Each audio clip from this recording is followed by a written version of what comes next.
yung recently conducted activity natin earlier this morning, masasabi naman natin na successful in coordination with different agencies like COMELEC and DPWH.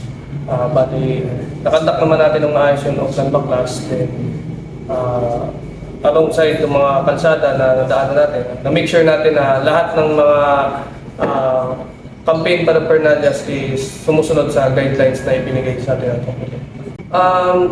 Challenging siguro in a way na siyempre kailangan natin baybayin each street, each way, each na kalsada na madadaanan to check personally so kung bawat campaign paraphernalias is strictly adhering to the guidelines, no? So may mga along the way may mga nakita tayo like kunwari sa puno nakakabit in which invalid siya, so we need to remove that campaign material since hindi siya sumusunod sa guidelines natin.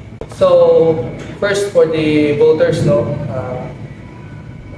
sana ano ka tayo, let us vote wisely this coming election, and let us avoid from being involved in a vote buying. So, ano tayo dyan, it's a no for us. No? So, let's maintain integrity with our vote, and to the candidates, we hope that you strictly follow during this campaign period. Sana we should follow the guidelines that are given to us to avoid unnecessary activities and to always be safe.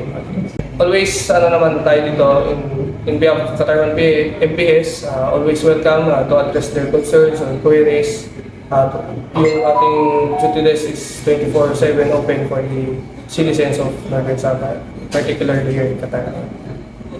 Ako si Eugene Montaño Inano para sa Serbisyo Publiko.